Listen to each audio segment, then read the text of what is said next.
Vous êtes branchés sur RTCI, nous allons parler parution, nous allons parler roman, Ma vie dans leur valise, périple d'un retour au pays natal, c'est signé Kelima Saoudi Mezi. Kelima Saoudi Mezi, enseignante en langue et littérature française, elle a déjà publié Sous l'obscure clarté en 2021. Bonjour Kelima. Bonjour Emna, Al- bonjour aux auditeurs de RTCI. Merci d'être avec nous en direct par téléphone depuis Sousse. Alors quel temps fait-il à Sousse? Il fait gris. Il fait gris. En attendant le retour du soleil, on En salue, attendant absolument, j'en profite, Kelima, si vous permettez, pour saluer bien tous sûr. nos auditeurs et auditrices qui nous écoutent du côté de Sousse. Alors ce roman, Kelima, c'est l'histoire de Nedia, mais c'est aussi un peu la vôtre. Vous le dites dans la préface et je vous cite, « Je contemplais l'esprit perdu, la feuille blanche qui s'offrait à moi, le papier immaculé s'étendait devant mes yeux, prêt à recevoir les traces de mes pensées, mon esprit bouillonnait, débordant d'histoires à raconter et de parcours à dévoiler. Après mon retour de France, ma vie avait pris un tournant si singulier, si atypique que j'avais senti l'urgence de l'écrire et de le coucher sur du papier. Mais bien vite, le fil de mon récit personnel s'était égaré, happé par une toute autre intrigue et d'autres personnages.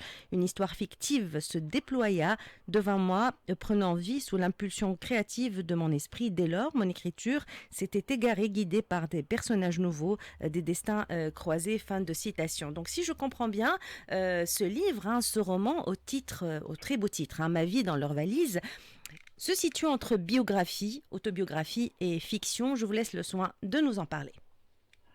Alors c'est un livre c'est un roman que j'ai souhaité écrire.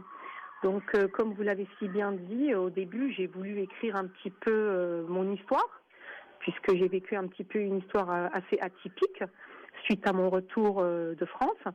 Puis petit à petit, j'ai décidé, c'est mon stylo qui m'a dirigé un petit peu vers une histoire un petit peu plus fictive. Pourquoi un petit peu plus fictive et pas uniquement mon histoire? Justement, je voulais justement en fait mettre en lumière, intensifier peut-être les obstacles qu'a vécu cette jeune fille à son retour de France pour s'installer en Tunisie. Donc Vous c'est un parlez petit de peu aussi, Nedia. oui. Oui. Absolument, Mhm. tout à fait. Donc j'ai voulu un petit peu mettre un petit peu plus en évidence, en profondeur, les obstacles qu'elle a vécus. Voilà. Alors plusieurs personnages tournent autour de Nedia et puis l'histoire, on va dire, l'histoire de fond de ce roman, c'est l'histoire d'un retour presque banal parce que ça se faisait à cette époque-là, on est un peu dans les années 90, un retour au pays Absolument. qui était pour le père en réalité un retour aux sources, donc quoi de plus normal que de revenir chez soi, mais qui Oui. représentait une sorte de blessure. Et d'ailleurs, la blessure, c'est le titre d'un chapitre que vous proposez dans ce roman qui démarre page 125. Donc, ce retour aux sources représentait un trauma pour Nedia. Pourquoi? Tout simplement parce que elle s'est retrouvée suite à une décision familiale, et principalement suite à une décision du père, du patriarche de la famille, a quitté un petit peu son histoire, son identité en quelque sorte, puisqu'elle a vécu toute son enfance, son adolescence également en France, et elle s'est retrouvée un petit peu du jour au lendemain à vivre dans un pays qu'elle connaissait peu, qu'elle connaissait en tout cas uniquement pendant les vacances de juillet et d'août. Donc voilà. Alors, vous parlez aussi de la famille, des liens, des non-dits, de la culpabilité, de l'amour inconditionnel. L'intrigue est là, l'intrigue est autour de ce noyau familial. Entre ce père et Nedia, il y a le silence qui se tisse. Ce mot revient assez souvent dans votre ouvrage. Il y a aussi le Oui. mot culpabilité qui revient. Elle avait peur de heurter ses sentiments parce que ce père était adoré. Elle avait peur de le culpabiliser et jusqu'au jour où justement elle décide de parler et elle lui dit je veux retourner en France. Racontez-nous le vécu de cette fille qui ne se retrouve pas au moment où elle revient en Tunisie en réalité. C'est clair, elle ne se retrouve pas parce que le choc est brutal. Le choc autant culturel que linguistique, autant des défis à relever qui étaient pour elle totalement inconnus. Et voilà, elle se retrouve en fait en quelque sorte dans un pays, immergée dans un pays qu'elle connaît pas, et c'est là toute l'intrigue, je dirais, du roman. Mm. Puisque vous vous servez de votre vie, puisque vous vous inspirez de votre Inspirée, oui, vécu, tout à fait. Kerima, dites-nous quels sont les premiers obstacles qui ont rencontré Nedia au moment où elle arrive en Tunisie, puis elle avait quel âge exactement? Alors Nadia, quand elle est arrivée, elle avait 17-18 ans. Donc les obstacles, ils ont été nombreux, les défis à relever étaient nombreux, et non des moindres d'ailleurs. D'abord le choc culturel, nécessairement, donc qui a été inévitable pour elle. Elle qui a grandi en France et qu'elle se retrouve dans un pays qu'elle connaît pas beaucoup. Dans son pays d'origine, elle a pu bénéficier d'une certaine liberté d'expression, d'une certaine autonomie, des valeurs souvent encouragées dans la société française. Puis en arrivant, elle se retrouve dans un nouvel environnement. Elle découvre des attentes, des comportements qui peuvent sembler un petit peu restrictifs pour elle. Donc il y a aussi le choc de la langue. Donc d'ailleurs le souci de la langue, c'est vraiment le cœur du roman.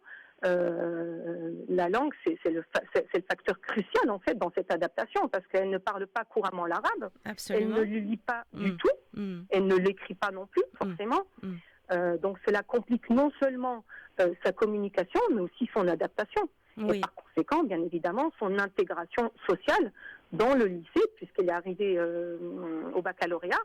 Donc l'intégration était très très difficile. Jusqu'au jour où arrive livre, cette fameuse lettre, hein, vous en parlez, Kélim. Oui, tout à fait.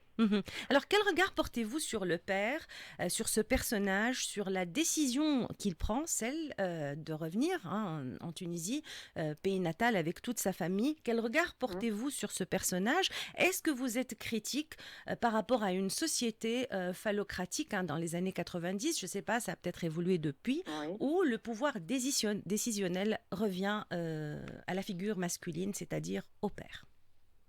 Alors déjà, il faut dire que c'est vrai que la Tunisie, elle a quand même entrepris des réformes législatives assez importantes vis-à-vis surtout des droits des femmes, mais on ne peut pas nier aussi que le patriarcat, il demeure profondément ancré dans beaucoup de familles en Tunisie, c'est clair. L'autorité masculine, elle continue à être prédominante, qu'on le veuille encore une fois ou pas, et que les garçons, ils sont souvent perçus comme supérieurs aux filles. C'est une évidence, même si les filles, elles commencent vraiment à prendre de la distance par rapport, on le voit aussi dans le pourcentage des filles à l'école.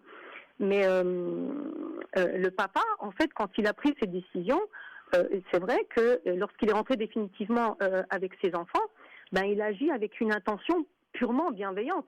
Il ne pensait pas une minute qu'il allait nuire à ses enfants, même si Nadia lui a bien dit qu'elle ne voulait pas rentrer en France, mais il pensait agir pour son bien et pour le bien de ses frères et sœurs.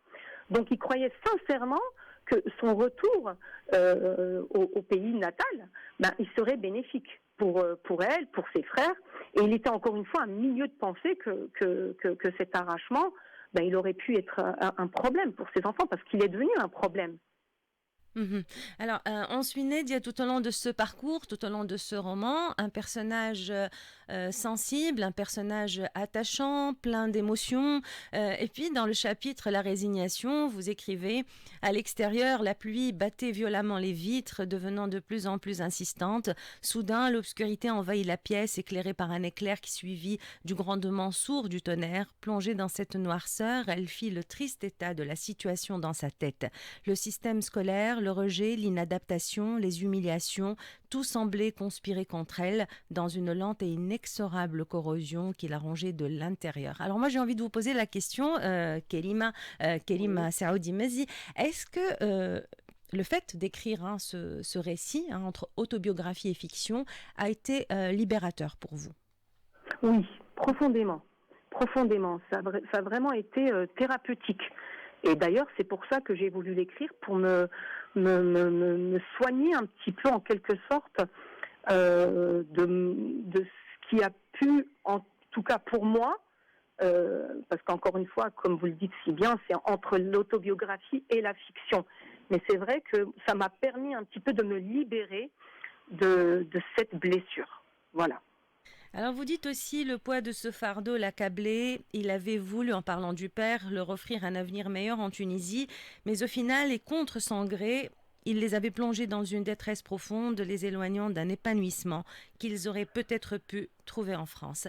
Quel regard portez-vous sur cet épisode aujourd'hui, hein? Le temps est passé, les années sont passées. Quel regard portez-vous sur cet épisode, le retour cette fois-ci, hein, qui est le vôtre, hein, celui de Kerima en Tunisie?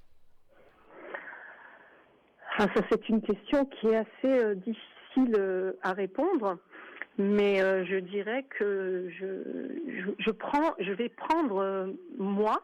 Donc j'ai décidé, pour me libérer un petit peu de cette blessure qui a cicatrisé, je dirais, mais qui a cicatrisé, voilà. J'ai pu en fait me libérer, et ça a été pour moi encore une fois libérateur. Mais je prends le bon côté des choses pour pouvoir apaiser ma conscience et vivre mieux. J'ai décidé de prendre le bon côté des choses et de penser que j'ai eu la chance, l'énorme chance d'avoir vécu dans un autre pays, sous un autre ciel, avec des valeurs qui m'ont inculqué, que j'ai appris et qui sont encore ancrées profondément en moi, plutôt que de voir le mauvais côté des choses. Voilà, c'est de voir le bon côté des choses, la chance que mon père m'a apportée, en quelque sorte, parce que j'aurais pu vivre uniquement ici, en Tunisie, et je pense que mon père m'a apporté une chance énorme, une opportunité énorme, qui m'a forgé aujourd'hui et qui a fait ce que je suis aujourd'hui. Alors, en plus de l'intrigue, vous proposez une critique, hein, sur notre société tunisienne, un roman captivant, un personnage attachant, celui de Nedia, des points d'interrogation essentiels, je pense, aujourd'hui sur la trame familiale. Merci beaucoup, Kerima Saoudi Mzimavi, dans Leur Valise. Emna. Alors, des Merci séances infiniment. de signature et des rencontres avec vos lecteurs, dites-nous. Alors justement, donc je vais présenter mon livre au Centre culturel Libre Plus à Hammamet, donc demain, le 9 avril, à partir de 15h. C'est une rencontre qui sera modérée par l'universitaire, le grand écrivain Anouar Feni, que je salue au passage. Et je serai également au Centre culturel Préface ce samedi 12 avril, à Sousse. Exactement, à partir de 15h. Libre Plus, c'est à Hammamet. Hein. Donc demain, je serai à Hammamet et samedi, je serai à Sousse, au Centre culturel de Préface. On vous souhaite beaucoup de lecteurs, on vous souhaite beaucoup de succès. Emna. Merci à vous. Très bientôt infiniment. sur RTCI. Au revoir. Au revoir. À bientôt. N'hésitez pas à retrouver notre podcast avec Kerima Saoudi Mezial, présenter son livre Ma vie dans leur valise, périple d'un retour au pays natal. Ensemble et en direct sur RTCI dans Autour de midi, il est exactement 11h53. À midi, le flash de l'actualité, à 13h les titres, à 13h30 le journal, et c'est toujours la même équipe qui vous tient compagnie. Najla Trabelsi à la réalisation, Sofiane Benjima au web, Emna Louzir au micro et en direct.